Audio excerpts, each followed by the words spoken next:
Señor, en el nombre de Jesús, te doy las gracias por poder estar reunidos, Señor, en este estudio. Yo te ruego que sea de provecho para todos nosotros, Señor, que esto realmente nos pueda instruir, Señor, y pueda ser una práctica en nosotros.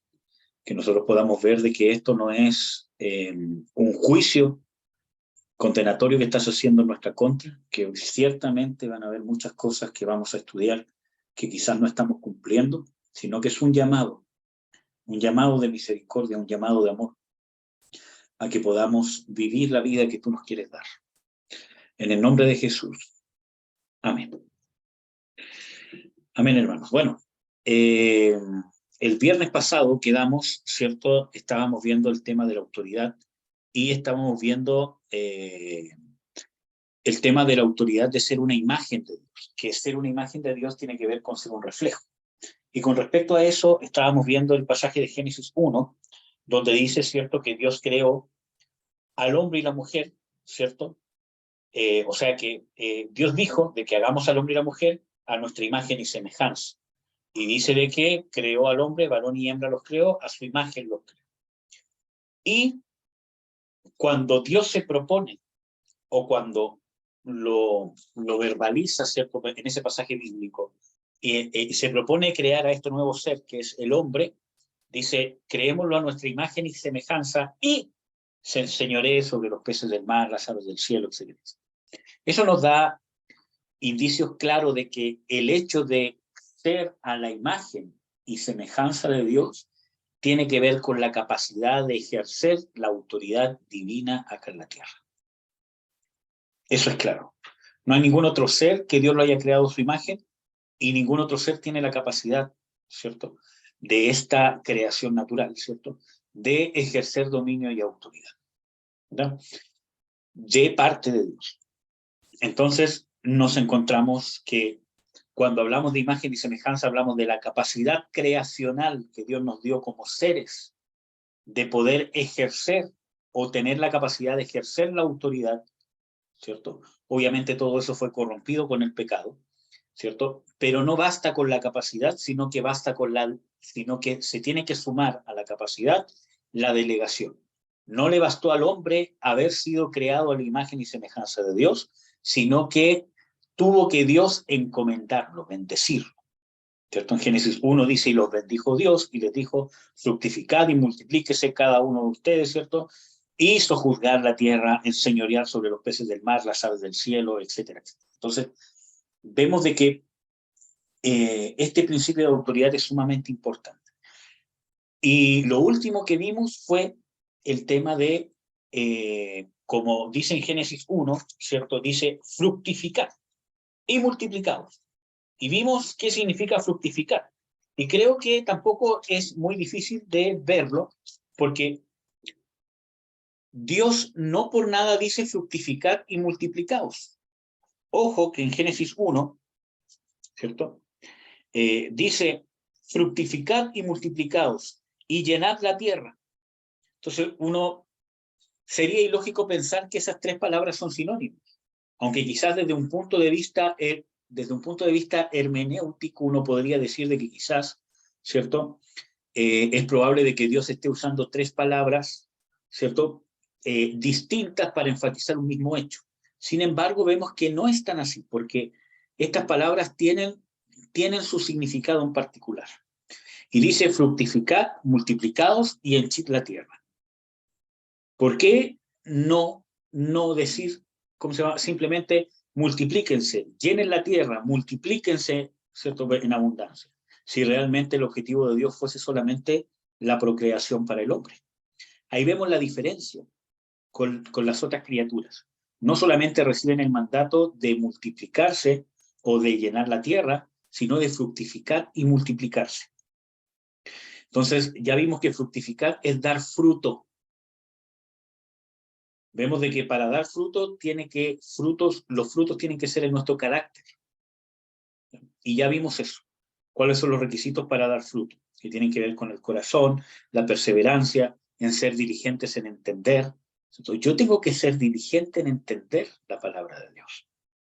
Yo no puedo esperar que, Señor, Tú revélame, porque para mí, cierto, es muy difícil entender. Necesito yo tener un corazón que busca, que hace todo lo necesario por entender diligentemente las Escrituras. Y muchas veces cuando no tenemos esa actitud, nos estancamos. Y las evidencias de esa actitud es que no leo la palabra, que no busco, que si hay algo que me cuesta, ¿cierto?, entender, me cuesta entender, no es mi tema. No, yo tengo que entender todo el plan y el propósito de Dios. Bueno, ahora vamos a ver el tema de multiplicarse, que no es simplemente tener hijos, porque lo de tener hijos sale en la tercera palabra que usa, dice llenad la tierra. Entonces, ¿qué es multiplicarse? Y es tener la capacidad, ¿cierto?, de multiplicarnos en otros o de replicarnos en otros. Que nuestro carácter, nuestra forma de ser, nuestra fe, nuestra experiencia, lo que hemos ganado con Dios, se multiplique en otros. Eso significa multiplicarse. Que nuestra influencia, ¿cierto?, que replique nuestra fe en otros. Que mi influencia replique mi fe en otros. Obviamente las cosas buenas de mi fe, ¿cierto? Ahora, Jesucristo lo hizo con sus discípulos y lo hizo con la iglesia. Vemos que en Mateo 28, 19 al 29, vemos cómo Dios o cómo Jesús los entrenó durante 3 años para que fuesen capacitados para que continuaran su obra. Dice, toda potestad me dada así en el cielo como en la tierra, por tanto, id a ser discípulos, ¿cierto?, a todas las naciones, bautizándolos en el nombre del Padre, el Hijo y el Espíritu Santo, enseñándoles todas las cosas que yo les he mandado. Y es una enseñanza práctica, una enseñanza vivida, una enseñanza ejemplar, ¿no? ¿Qué más? Nosotros vemos de que los cristianos, ¿cierto?, son llamados cristianos, o los discípulos son llamados cristianos por primera vez en el libro de Hechos, ¿cierto?, en Antioquía. Los seguidores de Cristo o sus discípulos son llamados cristianos por la gente del mundo. Miren cómo es, porque este es un ejemplo de multiplicación, porque Jesús replicó su forma de ser, su influencia, usó su influencia sobre sus discípulos de tal manera que las personas, al verlos a ellos cómo hablaban, cómo actuaban, cuáles eran sus propósitos, su modo de vida, su entrega para predicar el evangelio, ellos mismos vieron y les llamaron cristianos. ¿Amén? Entonces, ese es un ejemplo de multiplicación. Ahora, ¿qué más? También Jesucristo se multiplica o cumple este principio en nosotros. Romanos 8:29.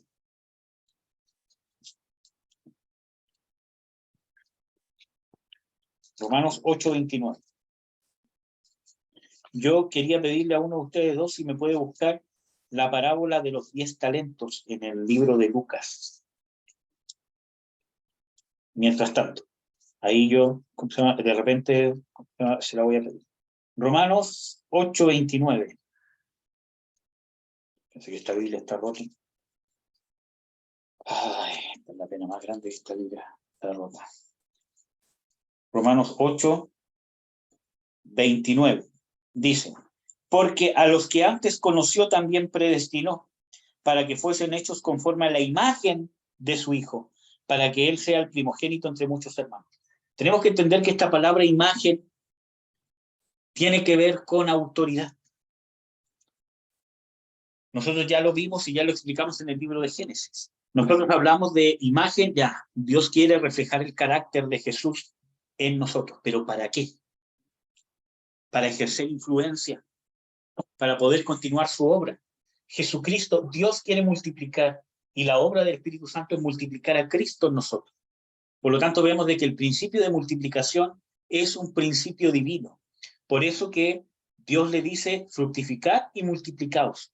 Para poder ejercer autoridad necesitamos dar fruto, después de dar fruto, ser personas que se multiplican en otros, con una buena influencia. Es triste ver personas que son una mala influencia.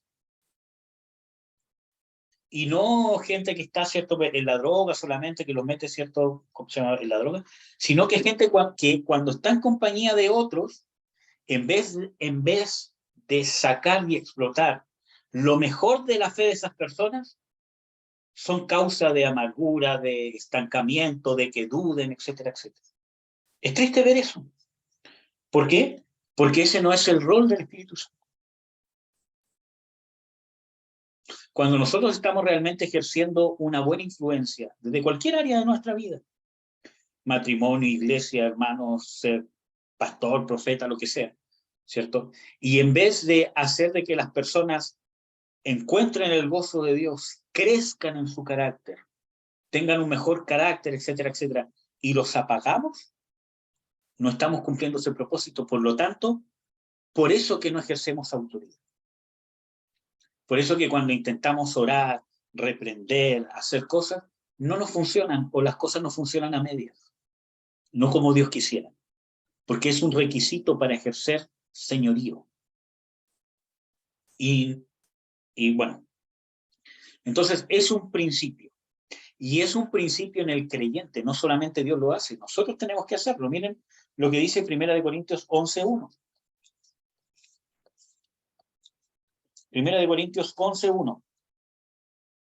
Dice, sed imitadores de mí, así como yo de Cristo. Ahí está hablando de este principio de multiplicación. Pablo tenía la capacidad de multiplicarse en otros. Pero esto no es tan fácil como decir, ¿cierto?, una frase. Que yo les diga, ¿cierto?, ¿cómo se llama? A ustedes, ¿cómo se llama? Imítenme a mí, si yo no soy imitador de Cristo. Por eso que primero tengo que dar fruto. Y después tengo la capacidad de multiplicarme. Entonces, ¿qué pasa? Pablo tenía esta capacidad. Imitarme a mí, así como yo imito a Cristo. ¿Qué era lo que iban a imitar a Pablo? Cómo él imitaba a Jesús. No a la persona de Pablo en sí, sino cómo aplicaba su fe en las instancias, independientemente de su carácter, de su forma de ser, que quizás tenía muchas, ¿cómo se llama?, debilidades, pero su forma de querer imitar a Jesús, de querer proyectar la imagen de Jesús, y cómo realmente él podía proyectarla, era lo que él se estaba multiplicando en las iglesias. Amén.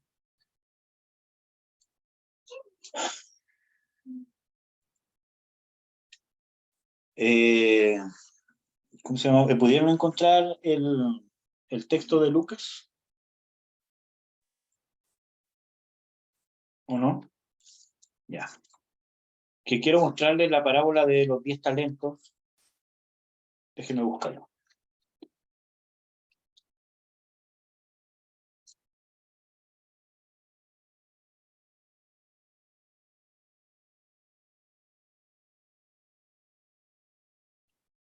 Aquí está, las 10 minas. Lucas 19. Quiero que veamos este pasaje porque tiene mucho que ver con la autoridad. Lucas 19, versículo 12. Dice, dijo pues, un hombre noble partió a una provincia lejos para tomar para sí un reino y volver. Mas, llamados 10 siervos suyos, les dio 10 minas y les dijo, negociad entre tanto que vengo. Empero sus ciudadanos le aborrecían y enviaron tras él una embajada diciendo, no queremos que este reine sobre nosotros. Y aconteció que vuelto él, habiendo tomado el reino, mandó a llamar a aquellos siervos a los cuales había dado el dinero para saber lo que habían negociado cada uno. Y vino el primero diciendo, Señor, tu mina ha ganado 10 minas. Y él le dice, está bien, buen siervo, pues que en poco has sido fiel, tendrás potestad sobre 10 ciudades. Y vino otro diciendo, Señor, tu mina ha hecho 5 minas. Y también a este dijo, tú también sé sobre 5 ciudades. Y vino otro diciendo, Señor, he aquí tu mina, la cual he tenido guardada en un pañizuelo, porque tuve miedo de ti, que eres hombre recio. Tomas lo que no pusiste y ciegas lo que no sembraste. Entonces él le dijo, mal siervo, de tu boca te juzgo. ¿Sabías que yo era hombre recio, que tomo lo que no puse y que ciego lo que no sembré? ¿Por qué pues no diste mi dinero al banco? Y yo viniendo lo demandaría con logro. Y dijo a los que estaban presentes, quitadle la mina y dadla al que tiene las 10 minas. Y ellos le dijeron, Señor, tiene 10 minas. Pues yo os digo que a cualquiera que tuviere, le será dado, mas el que no tuviere, aún lo que tiene, le será quitado.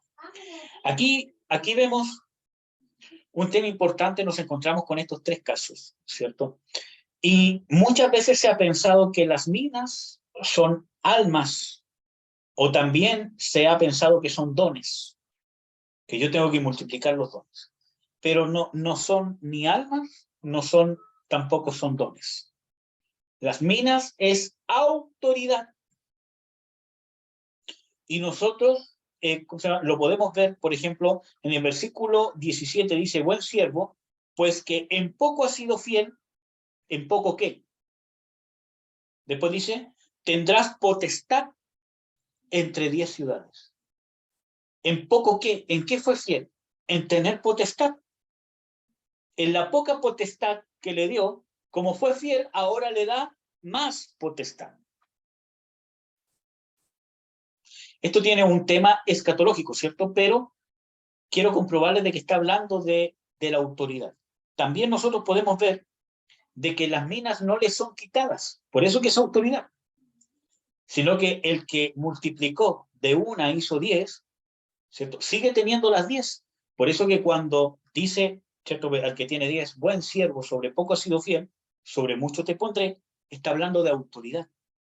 Después, cuando se encuentra con el otro que hizo 5, también le dice exactamente lo mismo, y al que hizo 1, le dice quitadle la que tiene y dadla al que tenía 10, al que tiene 10. Y los siervos le dicen, Señor, tiene 10, ¿cómo le vas a dar 11? Entonces, las minas no es algo que se le entrega en el sentido de dones ni nada, sino es algo que continuamos usando en el reino. Y eso es autoridad. Entonces, Dios nos entrega una autoridad y nosotros tenemos que multiplicarla. No es que tenga más autoridad, ¿cierto? Que Dios me dé autoridad como papá, ¿cierto? Y yo sea papá de 20,000, papá de niños ajenos, ¿cierto? Y ponga un orfanato, ¿cierto? Aunque es loable, ¿cierto? Claro que sí, pero no se está refiriendo específicamente a una cosa así, con multiplicar la autoridad, sino que tiene la influencia, la autoridad que Dios me dio, que es lo que yo hice con ellos, porque los dones son dones. ¿Qué mérito tengo yo?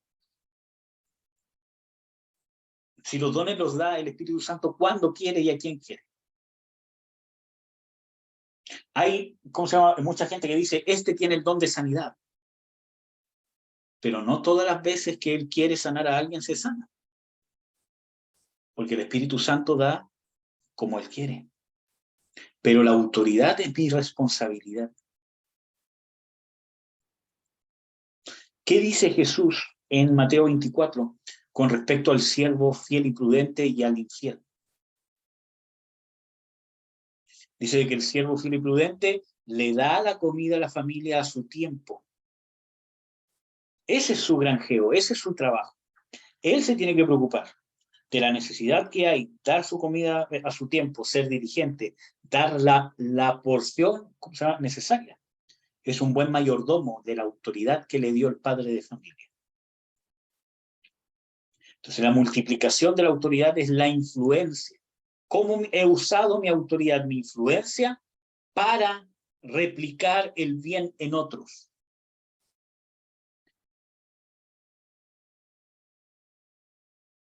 Esas son las minas.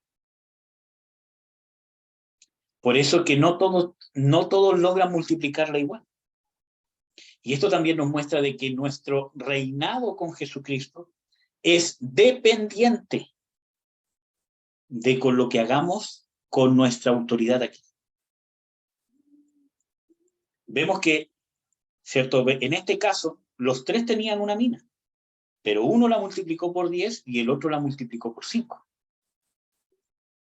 El que la multiplicó por 10 gobernó sobre 10 ciudades. Y el que la multiplicó por 5 gobernó sobre 5. Vemos que hay una proporción de lo que hice con mi autoridad. Entonces vemos ahí que depende de lo que hagamos.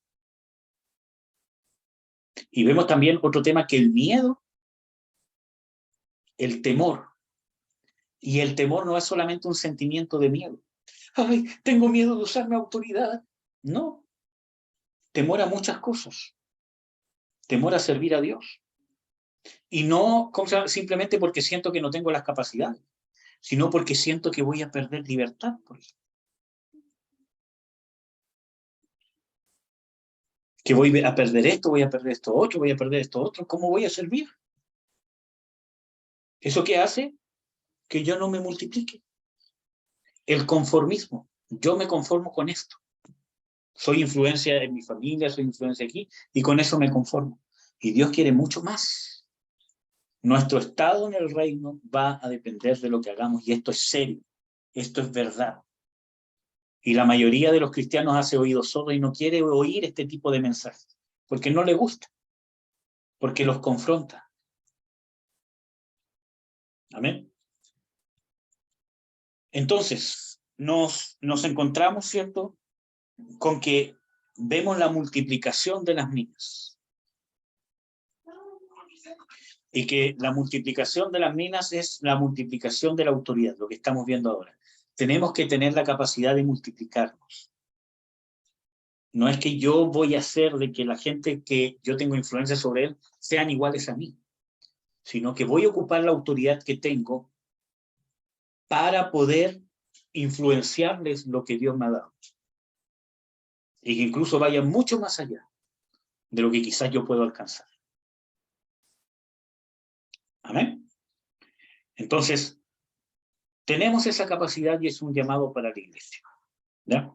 Ahora, el principio de la multiplicación es un principio para servir en la iglesia. Segunda de Timoteo 2:13, ¿cierto? Pablo le indica, ¿cierto? ¿Cómo se llama a Timoteo? Perdón, es segunda Timoteo 2:1-3. Hola, papi. ¿Cierto? Hola, mi niño, ¿cómo está?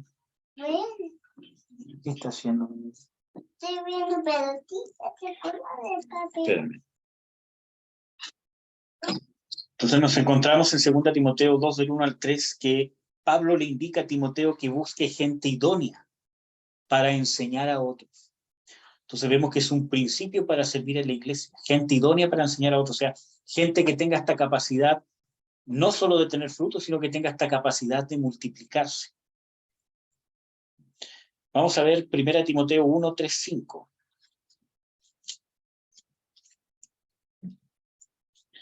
Dice: como te rogué que te quedases en Éfeso cuando partí a Macedonia, para que requirieses a algunos que no enseñen diversa doctrina, ni presten atención a fábulas y genealogías sin término, que antes engendran cuestiones que la edificación de Dios, que es por fe, así te encargo ahora. Pues el fin del mandamiento es el amor nacido de un corazón limpio y de buena conciencia, y la fe no fingida. Entonces, aquí vemos también el principio que toda autoridad debe ser de edificación para que el cuerpo crezca, para que todo nazca de un corazón limpio y puro. De eso yo tengo que multiplicar. Esa es la capacidad que tengo que tener. Eso significa ser idóneo. Entonces, un principio para servir en la iglesia, tener esa capacidad de multiplicarse. Por ejemplo, nosotros vemos de que Timoteo había un evidente reflejo de la influencia de Pablo en su carácter y ministerio. A ver si usted puede buscar, ¿cómo se llama, mamita? En Filipenses 2:20. Y ahí vemos cómo Pablo cumple este principio. Y se lo encarga a Timoteo también.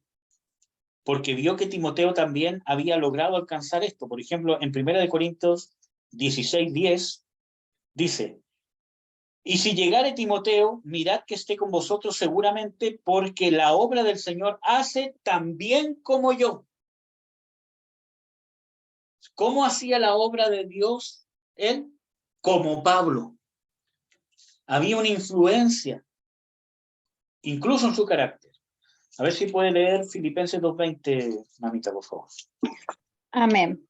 Dice: pues a ninguno tengo del mismo ánimo y que tan sinceramente se interese por vosotros.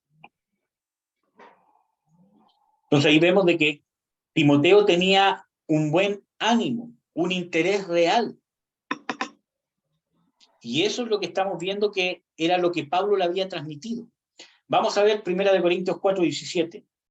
Dice, por lo cual os he enviado a Timoteo, que es mi hijo amado y fiel en el Señor, el cual os amonestará de mis caminos, cuales sean en Cristo, de la manera que enseño en todas partes, en todas las iglesias. ¿Qué iba a transmitir Timoteo? La manera o de la manera que Pablo enseñaba. Entonces, de la manera que enseñaba Pablo, enseñaba a Timoteo. Que no significa que sean iguales, que ocupen, ¿cómo se llama?, las mismas palabras, sino la manera, el mecanismo, el propósito, la fe. Aunque obviamente en lo natural puede haber cierto grado de influencia, palabras, formas de hablar. Puede ser, ¿cierto?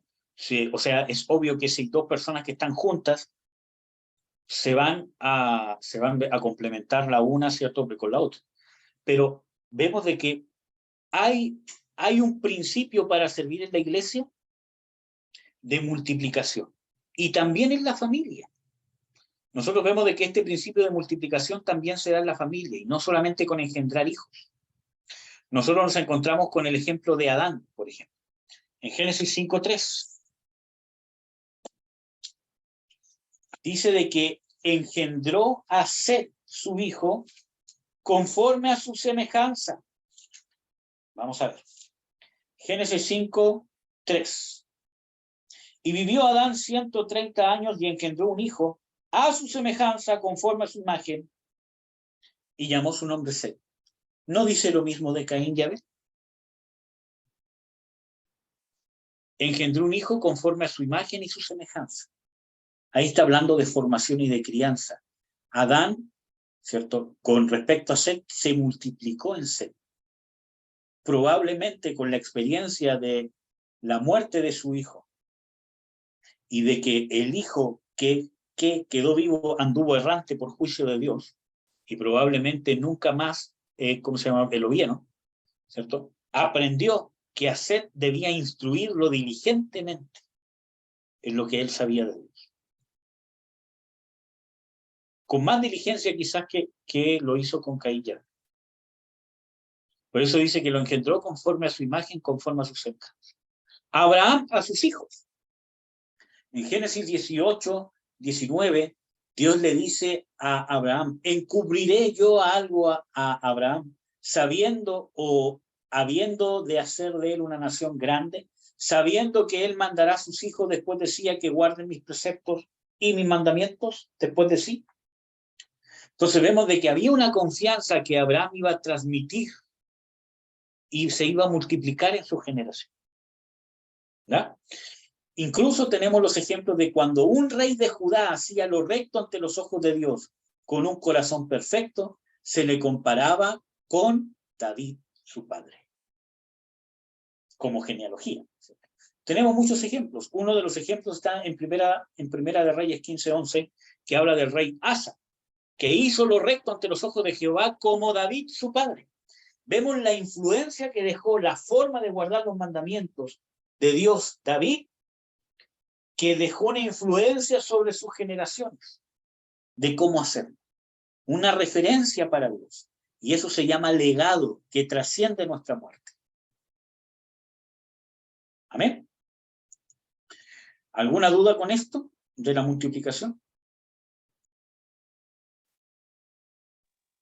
No, hermano. ¿No? Un alcance. ¿Sabes Dígame. que cuando tú estabas hablando sobre la multiplicación es como el discípulo?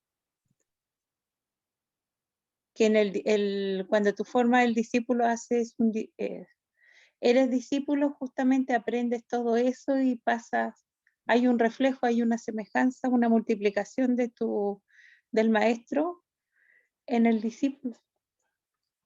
Claro, pero no basta con eso, sino que el discípulo tiene que llegar a ser como el maestro. Claro, pero Tiene más o que menos ser una persona capaz de multiplicar. Yo también le tengo que enseñar a las personas a multiplicarse. Porque ¿cuál es el problema? Que muchas veces en la familia o en la iglesia, yo me multiplico en otros. pero no hago gente que se multiplique, porque Es que los hago justamente, de mí. perdón, Yo tengo justamente que eso, influenciar, perdón, mamita, yo tengo que influenciar de tal manera, ¿cierto?, que las personas también se puedan multiplicar en otros. Les tengo que enseñar a transmitir su influencia sobre otros. Tengo que transmitir eso. Y eso no se hace solamente con prédicas o con enseñanzas. Ese es un traspaso. Eso es una influencia de vida eso que tengo mismo sobre la persona. que era un liderazgo. Ahí hay realmente lo que significa ser líder. Claro. Amén. Entonces, vemos dentro del punto, porque, bueno, ¿cómo se llama? Estamos viendo hartos puntos. Primero estamos viendo de que para ejercer la autoridad que la autoridad es para ejercer una función que Dios demanda, que sea ejecutada, para servir, para edificación y para reflejar la voluntad de Dios. Dentro de reflejar la voluntad de Dios, vimos qué significa ser creado a la imagen. Dentro de ser creado a la imagen, vimos, ¿cierto? También vemos, ¿cierto?, el tema de que debemos de tener la delegación de la autoridad, no solamente la capacidad. Y dentro de eso vimos que tenemos que ser fructíferos y multiplicar. Ahora vamos a ver otro punto, ¿cierto?, que tiene que ver con la sujeción. Y este es un punto importante porque la sujeción, ¿cierto?, está dentro de los elementos de la autoridad en el reino de Dios. La santidad, la delegación de autoridad y la sujeción. Ya vimos la santidad, cómo es indispensable para ejercer y ejecutar la autoridad. La delegación de autoridad es indispensable. Y ahora vamos a ver que no solamente basta con la santidad, la delegación de autoridad, sino que también nos encontramos con el concepto de sujeción. Yo necesito sujetar.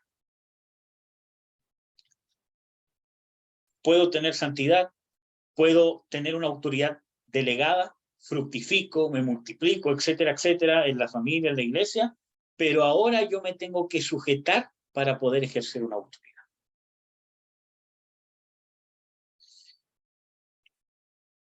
La sujeción es obediencia a las autoridades en su respectiva medida. En el caso de Jesús, él estaba sujeto al Padre. Hebreos 5:8 dice de que él estaba sujeto al Padre. A sus padres terrenales. Lucas 2:51 dice de que cuando él se extravió en el templo, dice que cuando sus padres, José y María, padres, ¿cómo se llama? Adoptivos, ¿cierto? ¿Cómo se llama? Encontraron, dice que él se sujetaba a ellos y crecía en gracia y en sabiduría. A los líderes religiosos. Vemos de que cuando los líderes religiosos hablan con Pedro para cobrar las 2 dracmas, Jesús se sujeta y le dice, ¿cierto?, a Pedro, anda, pesca un pez y de ahí saca, ¿cierto?, para pagar el impuesto para ti y para mí. Sabiendo que él era el Hijo de Dios y que no tenía por qué pagar eso.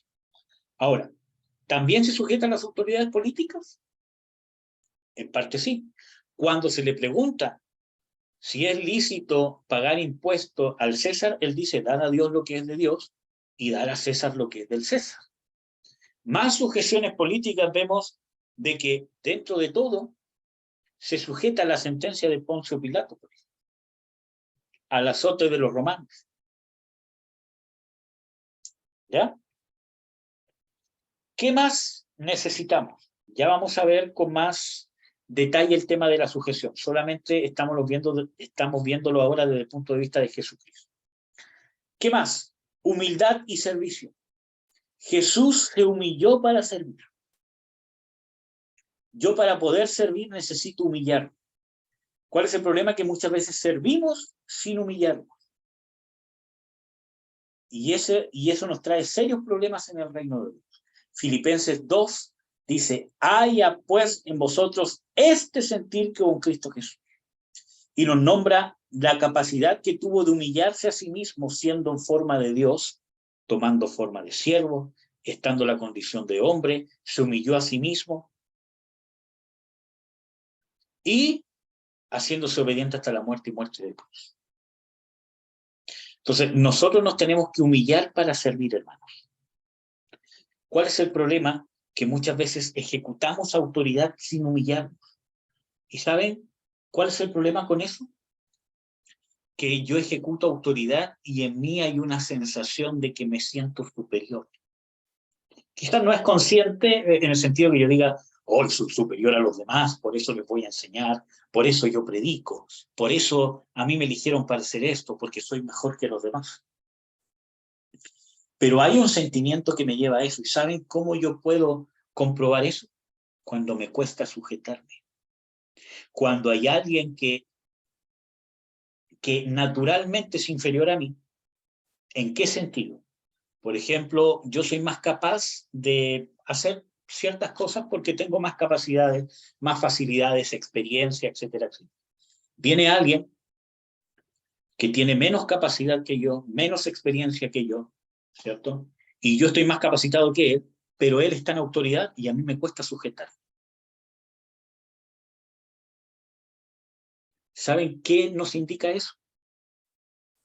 Que yo ejerzo autoridad desde la superioridad.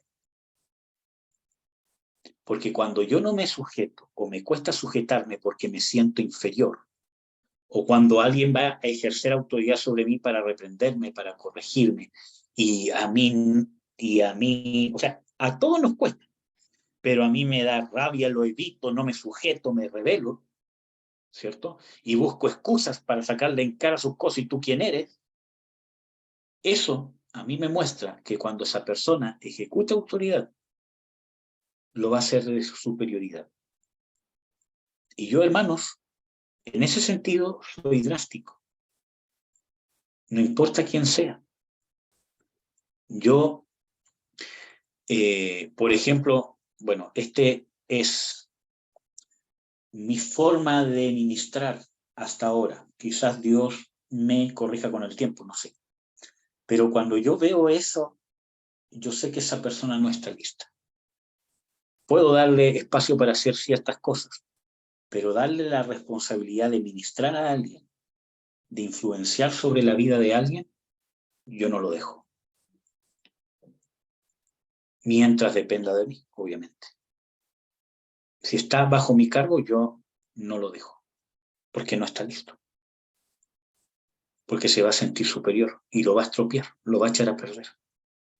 Se va a equivocar, va a reprender cuando tiene que consolar, va a consolar cuando tiene que reprender.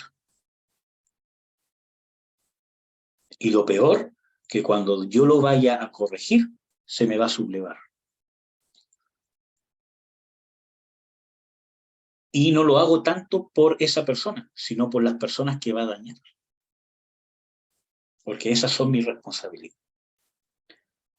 Y yo tengo ese pensamiento. Entonces, si nosotros queremos ejercer autoridad, necesitamos humildad y servicio. Necesito humillarme para servir. La palabra siervo en la Biblia significa esclavo, obligado o voluntario.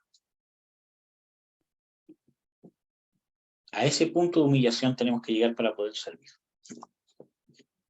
Nosotros también, Jesucristo nos demanda. Mateo 10, 25, 28.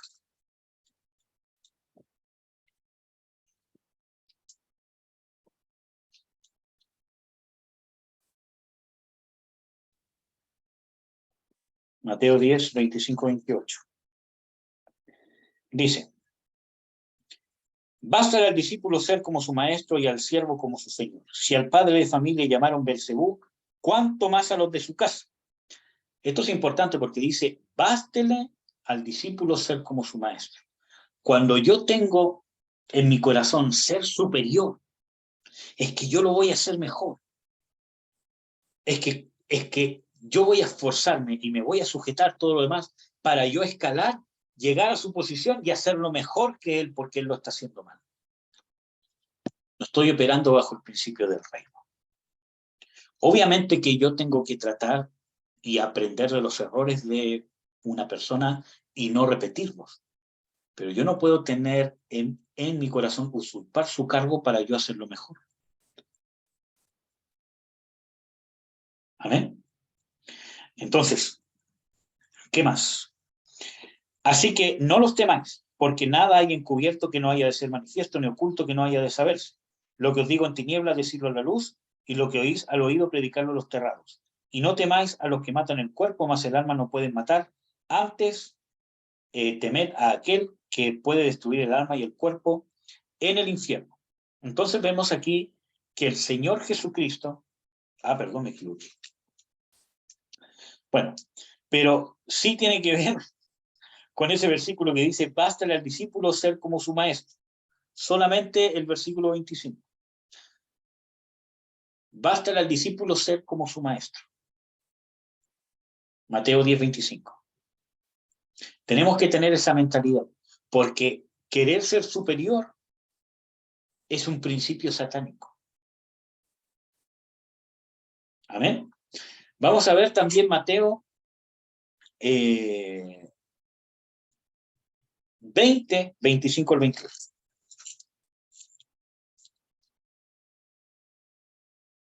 Dice, entonces Jesús llamándolo dijo, sabéis que los príncipes de los gentiles se enseñorean sobre ellos y los que son grandes ejercen sobre ellos autoridad. Aquí dice, en el mundo, ¿cierto? Los príncipes de los gentiles se enseñorean. Los grandes ejercen autoridad. O sea, en el mundo corrompido, el que tiene más poder, el que tiene más adquisición, el que tiene más es el que se enseñorea. Príncipe por linaje, lo que sea. Pero en el reino no es así. Mas entre vosotros no será así, sino el que quiera ser grande entre vosotros será vuestro servidor, y el que quiera entre vosotros ser el primero será vuestro siervo. Como el Hijo del Hombre no vino para ser servido, sino para servir y para dar su vida en rescate por muchos.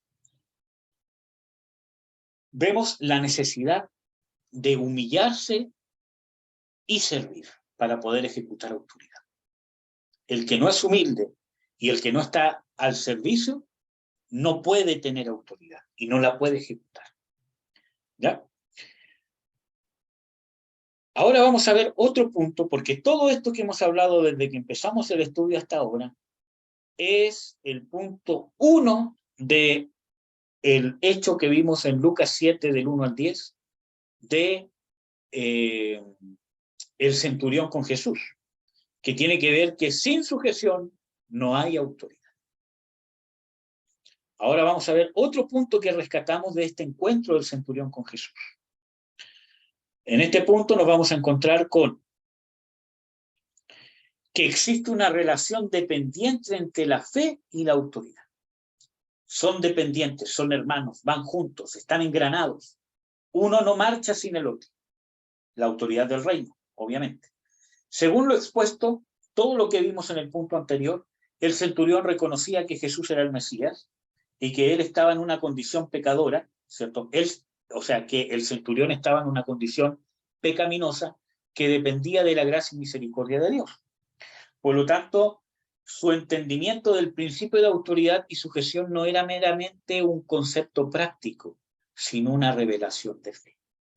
Por eso que Jesús dice, ni aún en Israel he hallado tanta fe, porque no era cierto solamente que entendía un concepto práctico por el hecho de él ser una persona bajo autoridad, sino que lo que estaba detrás de buscar a Jesús, que ya vimos todo eso, ¿cierto? Que creía que Jesús era el Mesías, que él tenía autoridad sobre todo, porque él también estaba bajo sujeción del Padre perfecta, que era el enviado de Dios, y todo lo que vimos, eso nos muestra de que no era solamente un concepto práctico que él conocía de la autoridad, sino una revelación de fe.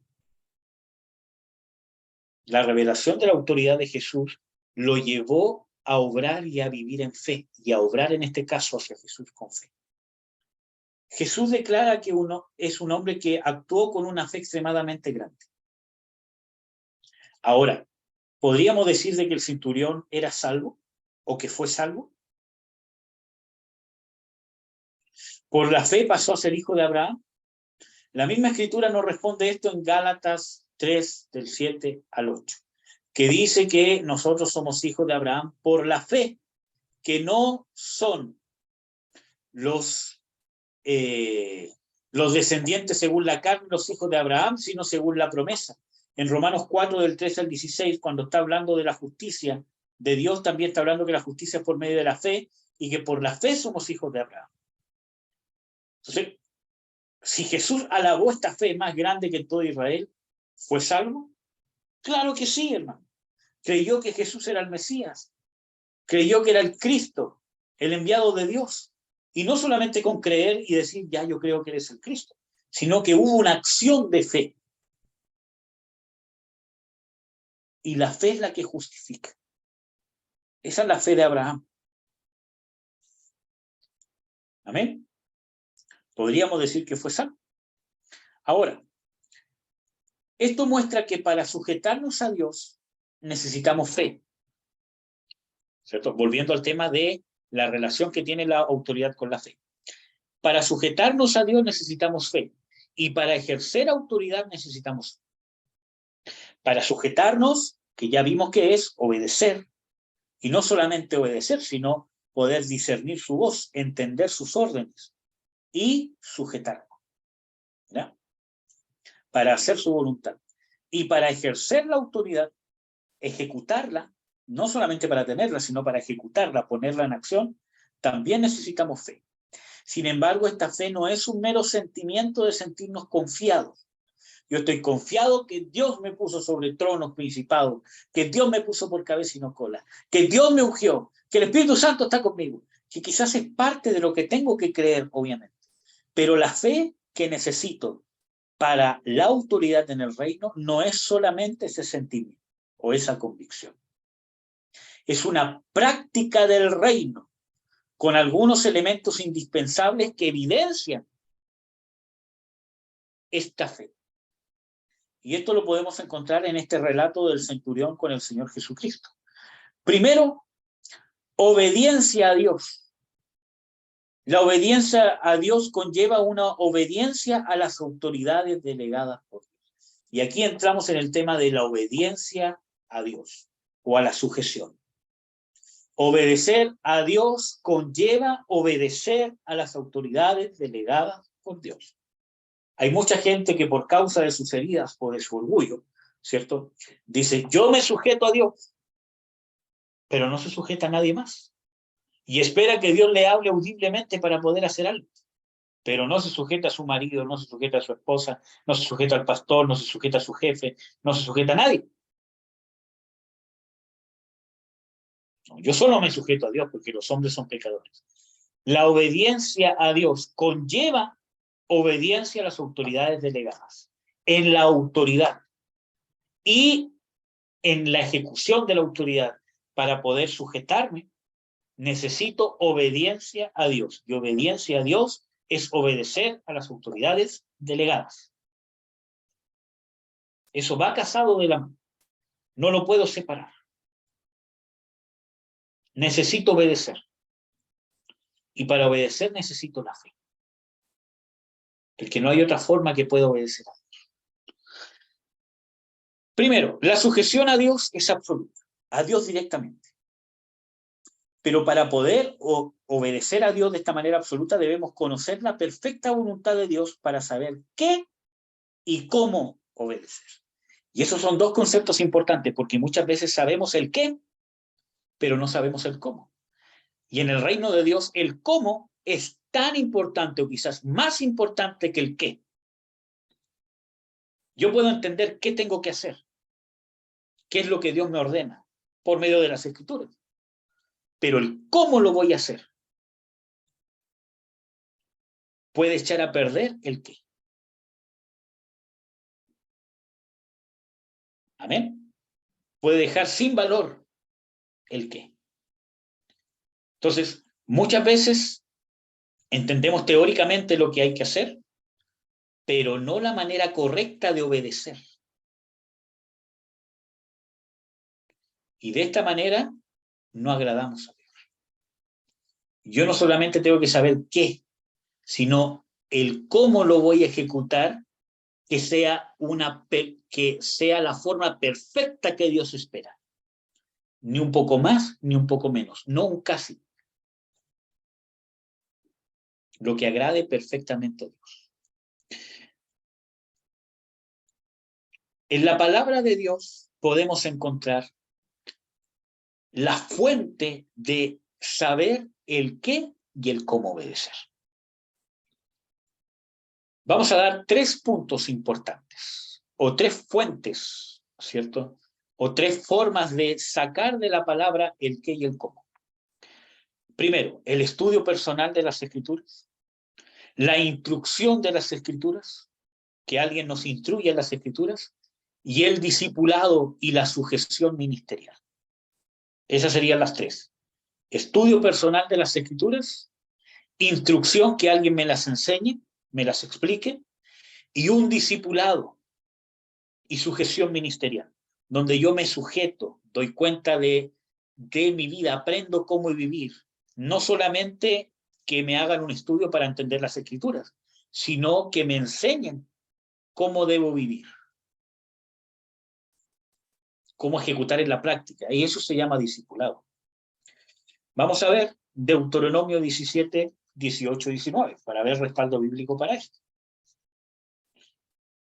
En Deuteronomio 17 nos encontramos con un mandamiento de Dios, que este pasaje ya se los he compartido, creo que en este mismo estudio por lo menos una vez.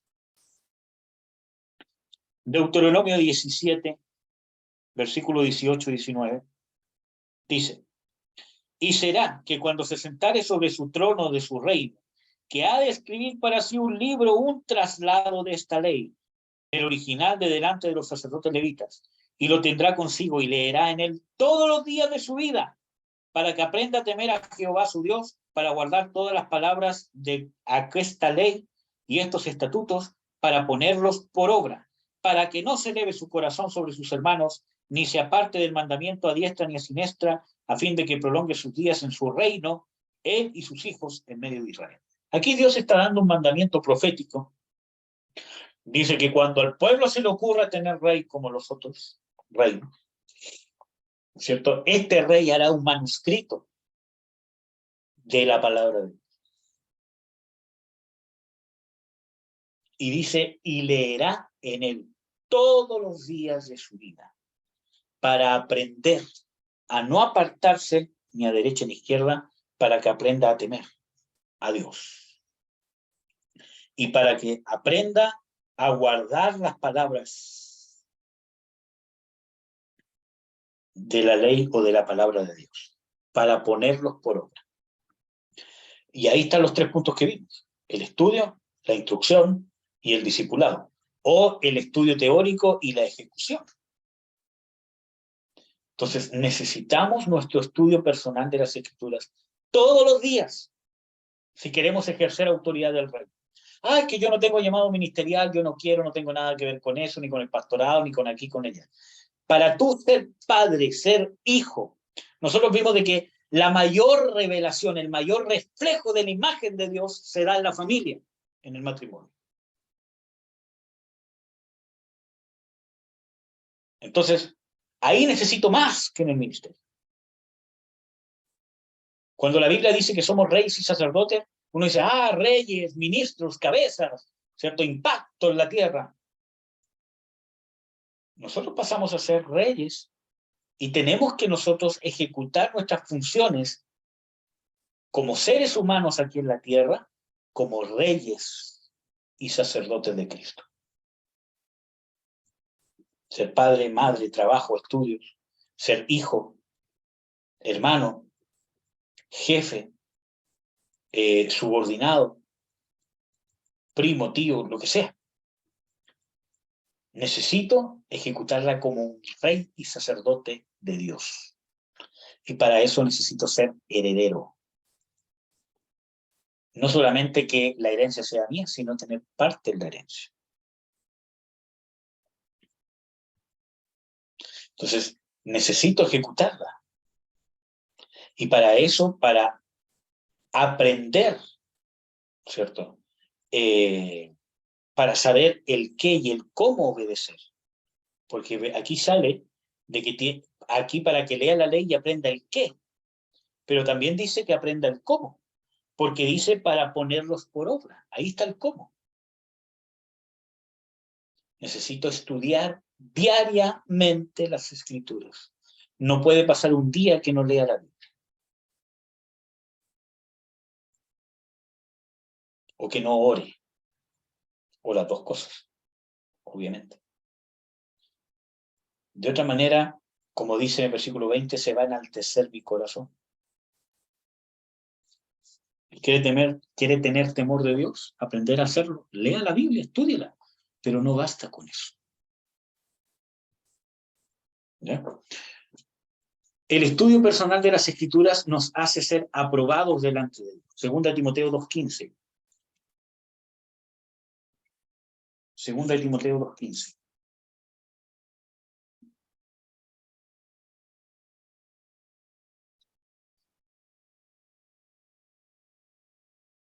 Segunda Timoteo 2:15. Dice, pero se salvará engendrando hijos. Ah, no, esta es la primera, perdón. Segunda. Dice, procura con diligencia presentarte a Dios aprobado, como obrero que no tiene de qué avergonzarse, que traza bien la ¿qué?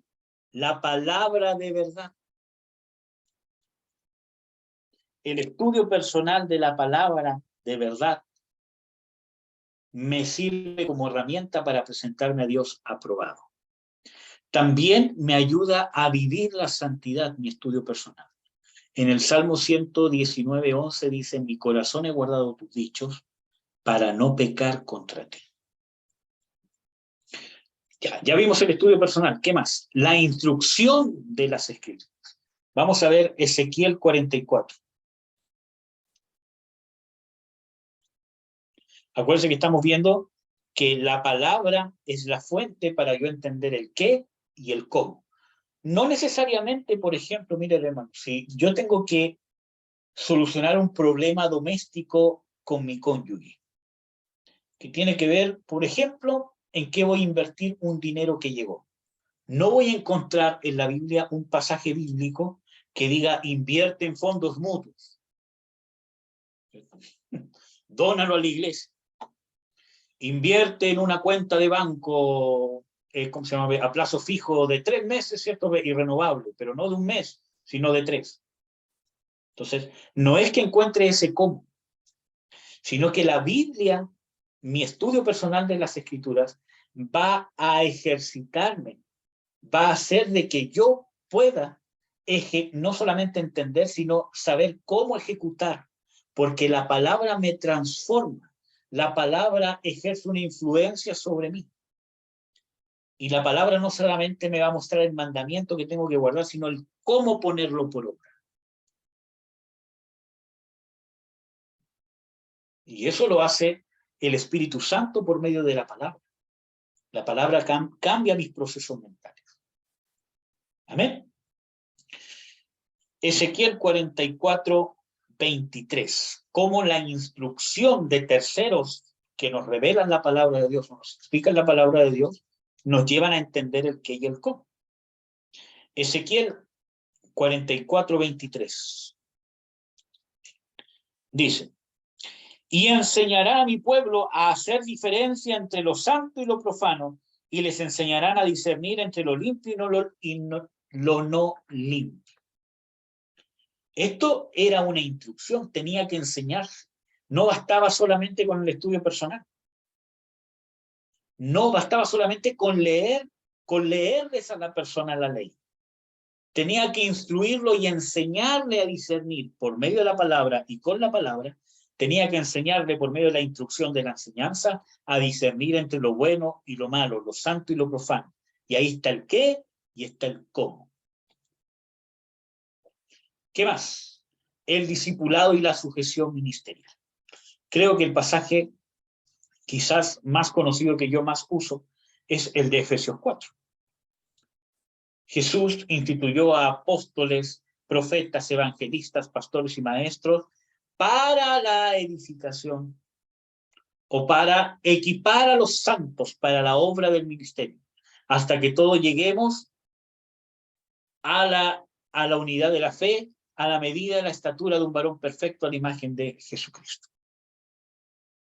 Entonces nos encontramos de que el discipulado y la sujeción ministerial nos lleva a ser útiles para el ministerio, a ser como Jesús, a la unidad de la fe. Vamos a ver que el discipulado y la sujeción ministerial también conllevan muchas veces corrección. Proverbios 12.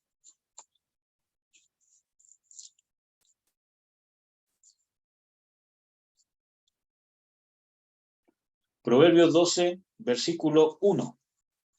El que ama la corrección, ama la sabiduría, mas el que aborrece la reprensión es ignorante. El discipulado de la sujeción conlleva corrección. Hay gente que ama la corrección y hay gente que aborrece la corrección. Miren, a nadie le gusta que lo corrijan. Cuando aquí dice de que ama la corrección, no es que diga, corrígeme por favor. No, sino que realmente lo que dice de que la corrección a nuestra carne le puede molestar, ¿cierto? Sino que realmente yo amo lo que viene detrás. Yo amo la edificación de mi vida. Y hay gente que es más fácil de corregir que otra. Hay gente que ni siquiera necesitas reprender, simplemente corregir, hacerle ver un error, decirle, mira, ¿sabes qué? Creo que esto que estás haciendo, creo que no es correcto y deberías de hacerlo de otra forma. Y la persona lo medita, inmediatamente cambia su actitud y lo hace como uno se lo dice. No porque uno se lo diga, sino porque realmente lo que uno le dijo viene de Dios. Pero hay personas que no le puedes hablar así, porque le hablas así, te dicen, ¿y quién eres tú? ¿Y cómo es que aquí? ¿Y que tú también? ¿Y que aquí, que allá? ¿Que tú hiciste? ¿Y cómo que aquí, que allá? Y va. Y a veces uno tiene que ser más duro con ese tipo de personas. Yo no te permito que hagas esto. En mi casa, por lo menos. No sé, estoy dando un ejemplo. O conmigo no vas a hacer esto. Yo no te lo permito. Si no, van a venir estas y estas consecuencias. ¿Y cómo se llama? Eso pasa. Miren, hermanos, a mí me ha tocado corregir gente que, por ejemplo, no ha tratado bien, ¿cómo se llama? A sus padres, por ejemplo. Y simplemente con un consejo, decirle, mira, ¿sabes qué? Creo que tendrías que cambiar tu forma de hablar con tus padres porque lo estás deshonrando. Tienes que hablarle de esta manera y de esta manera. Y ha bastado con eso. Y han cambiado su mentalidad. Quizás no han cambiado al 100%, pero su mentalidad, su propósito cambió. Están luchando en contra de eso. Aceptaron de que estaba mal lo que estaban haciendo y que tienen que cambiar. No pueden cambiar al tiro, ¿cierto? Pero entendieron y aceptaron la corrección y están trabajando en ello. Y esto que les sirva cuando ustedes tengan que discipular a otros, porque son cosas prácticas importantes. No porque una persona no cambie así, significa de que está mal. A todos nos cuesta cambiar. Es cosa que nos miremos nosotros nuestras luchas con nuestra propia carne. ¿Cuál es el problema? Cuando yo acepto que mi error es un error o cuando yo acepto que mi error está bien. Y ahí hay una gran diferencia de un buen discípulo y un mal discípulo. Alguien que me va a sacar canas verdes y alguien que me va a dar tintura para el pelo.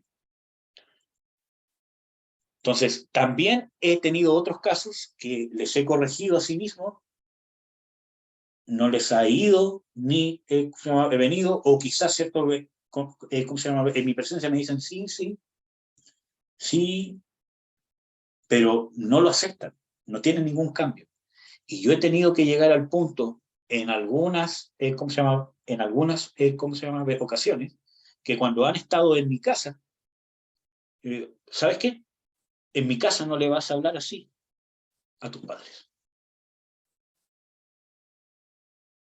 En tu casa haz lo que quieras, pero aquí no, yo no lo voy a permitir.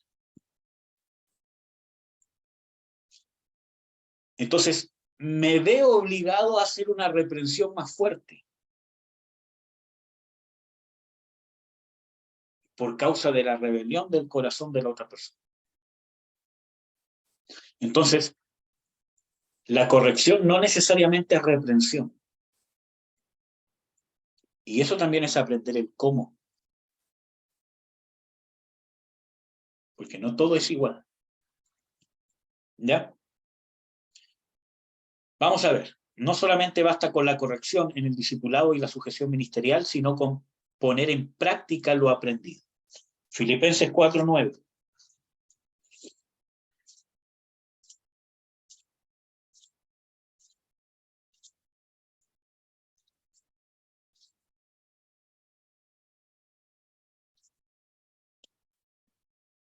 Filipenses 4:9. Lo que aprendisteis y recibisteis y oísteis y visteis en mí, esto haced, y el Dios de paz será con vosotros. Este es el discipulado, que no solamente está la reprensión, la enseñanza, la instrucción, sino también está el ejecutarlo por obra. Dice, lo que aprendisteis, ahí está la instrucción, lo que recibisteis, lo que oísteis, o sea, el ejemplo que él dio, y lo que visteis en mí, esto haced. Entonces, el discipulado y la sujeción ministerial no es solamente aprender de oídas o de vista, yo veo cómo se hace, ahora yo lo hago.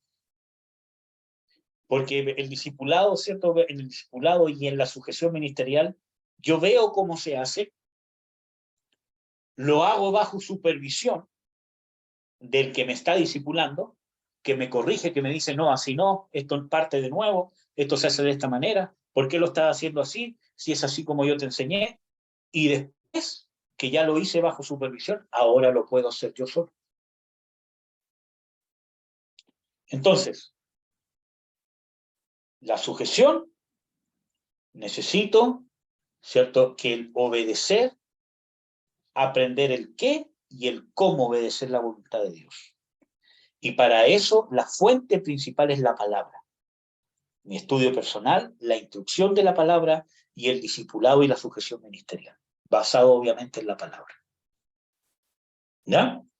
Entonces ya vimos que el qué y el cómo se encuentra, o sea, el qué y el cómo obedecer se encuentra en la palabra de Dios. ¿Ya? También, para hacer la perfecta voluntad de Dios y poder sujetarnos a Dios, porque para Dios es una sujeción absoluta, para poder sujetarnos a Dios de esta manera absoluta, ¿cierto?, el qué y el cómo, ¿cierto?, se requiere que activamente tengamos parte en el proceso de santificación. Yo tengo que tener parte activa en el proceso de santificación que el Espíritu Santo está haciendo en mí. Yo no puedo ser pasivo en el proceso de santificación. Tengo que ser activo, tengo que entender qué es lo que el Espíritu Santo está haciendo en mí.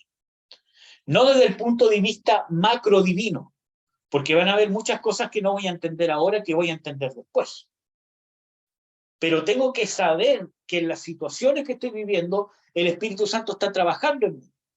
Quizás no entiendo todavía en qué, pero tengo que actuar diligentemente, cooperar con el proceso que el Espíritu Santo está haciendo en mí por medio de las circunstancias, de la situación. Tengo que ser activo, entendido.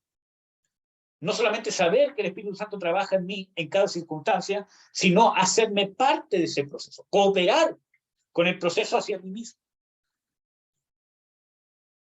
Amén. Y eso se puede ver y apreciar en Romanos 12:1-2, que también es un pasaje que uso harto. Romanos 12:1-2. Dice, así que hermanos, os ruego por la misericordia de Dios que presentéis vuestros cuerpos en sacrificio vivo, santo, agradable a Dios, que es vuestro culto racional. ¿Cuál es nuestro culto racional hacia Dios? Y está hablando racional, que yo tengo parte, tengo razón, tengo conciencia.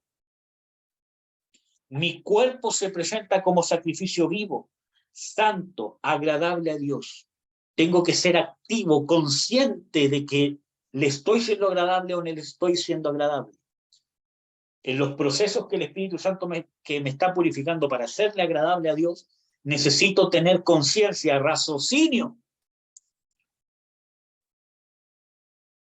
La fe no es que, yo sé que Dios está obrando en mí, ya, listo, sigue obrando en mí. ¿Qué es lo que estás trabajando en mí? ¿De qué áreas tengo que tomar conciencia? ¿Qué es lo que me quieres decir, Señor? ¿Hacia qué dirección tengo que ir? ¿Estás grato con mi reacción? Tenemos que ser activos. Y el versículo 2 dice, y no os conforméis a este siglo, más reformaos por la renovación de vuestro entendimiento, para que experimentéis cuál sea la buena voluntad de Dios, agradable y perfecta.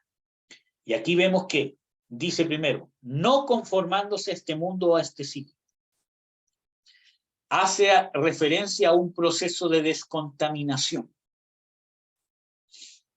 En 1 Corintios 7:1 dice de que tenemos que nosotros limpiarnos de toda contaminación de sangre, de carne y de espíritu. Y como ya les he dicho, ¿cierto? Y ustedes ya saben bien, cuando habla de contaminación de espíritu, no es que nuestro espíritu esté contaminado, sino contaminación de espíritus demoníacos. En este proceso nosotros desechamos todos los elementos naturales y espirituales de nuestro carácter que no han provenido de Dios. Todos los elementos naturales y espirituales, hablando de demonios, ¿cierto? Que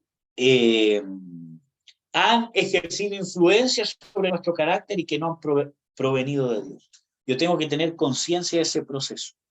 ¿Qué cosas naturales y demoníacas han influenciado sobre mi carácter? Y obviamente que no han venido de Dios. Y este proceso es que yo las desecho. Después dice de que somos renovados por la renovación de nuestro entendimiento. Esto quiere decir de que aprendemos otra vez cómo debemos ser. Es decir, de que yo empiezo a aprender cómo es la hombría, cómo es la feminidad, cómo es la paternidad, cómo es el matrimonio, cómo es la sexualidad, cómo debo reaccionar, cómo debo ver la política, cómo tengo que ver el trabajo, cómo es realmente la moral, cómo es realmente la ética, etcétera. Lo empiezo a aprender de nuevo, mi experiencia se va, porque ya pasé el proceso de desechar lo que no viene de Dios, pero para eso tengo que tener conciencia, tengo que ser partícipe, preocuparme, estudiar, indagar, ser diligente. ¿Qué áreas de mi vida no han sido edificadas, creadas por Dios en mis experiencias pasadas, naturales y espirituales? Amén. Este proceso es espiritual y moral, y práctico, donde dejamos que el Espíritu Santo, por medio de la palabra de Dios, cambie nuestros procesos mentales. ¿Y cómo? Ya lo vimos a través del estudio personal, la instrucción y el discipulado. Así, el Espíritu Santo renueva nuestro entendimiento. Y finalmente, lo que dice Romanos 12, déjenme ver la hora para ver si con esto termino. Sí, yo creo que con esto vamos a ir terminando.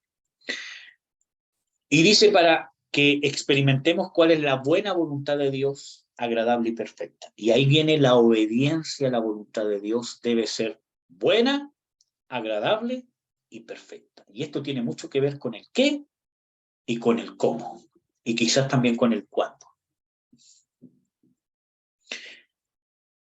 Esto quiere decir que debe ser agradable, perfecta y buena para Dios. A eso se refiere Romanos 12, que ya lo hemos hablado, ¿cierto? Esto es relevante ya que se podría estar haciendo externamente la voluntad de Dios, pero no perfecta para con Dios. En 2 de Crónicas 25:2, refiriéndose al rey Amasías, dice, hizo lo recto ante los ojos de Jehová, pero no de corazón perfecto. ¿Dijo que hizo lo incorrecto? No. Dijo que hizo lo recto ante los ojos de Jehová, lo que Dios esperaba que hiciese, pero no de corazón perfecto.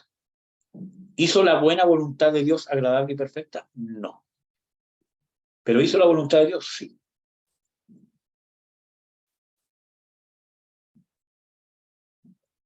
También el mismo Señor Jesucristo en Mateo 7, 22 al 23 dice de que en aquel día vendrán muchos y dirán, Señor, en tu nombre echamos fuera demonios, en tu nombre predicamos, en tu nombre profetizamos, en tu nombre hicimos milagros, etcétera, etcétera.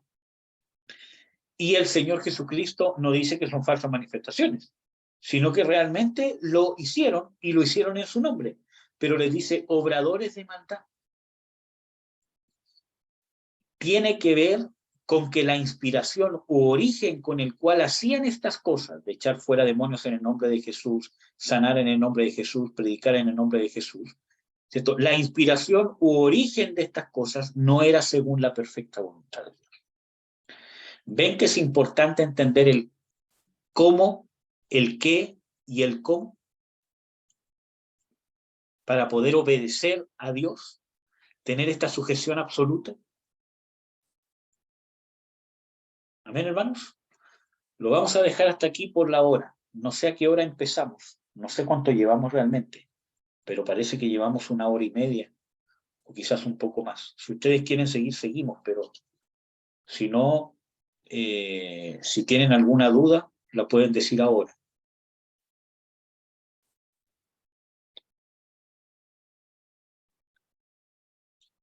Porque Yo no ahora tengo viene, duda. porque el tema que vamos a ver ahora es un tema bien importante que tiene que ver cómo nos sujetamos a las autoridades humanas delegadas por Dios. Porque vimos de que la sujeción, ¿cierto? Esta fe, la fe está relacionada con la autoridad, ¿cierto? Como ya lo vimos. Y dentro de esta relación que tiene la fe y la autoridad nos lleva a la obediencia a Dios. Y la obediencia a Dios conlleva obedecerme a las autoridades delegadas por Dios. La obediencia a Dios mismo es absoluta. Y ya vimos eso recién. Pero la sujeción a las autoridades humanas delegadas por Dios es con medida a la sujeción de Dios. Y el próximo viernes vamos a explicar bien esa clase. Vamos a ver cómo me sujeto en la familia, a mis padres, en el matrimonio, esposas con los esposos, en la iglesia, en el trabajo, en las autoridades gubernamentales. Amén. Así que eso, amados. Vamos a orar. Padre, en el nombre de Jesús te bendigo, te doy las gracias, Señor, por poder compartir este estudio. Yo te ruego que sea de bendición, Señor, para mis hermanos, que sea de bendición para mi vida también, Señor, y que podamos estar aprendiendo y siendo edificados, Señor, en este tema tan importante que es la autoridad. Los bendigo, Señor, en gran manera, Señor. En el nombre de Jesús. Amén.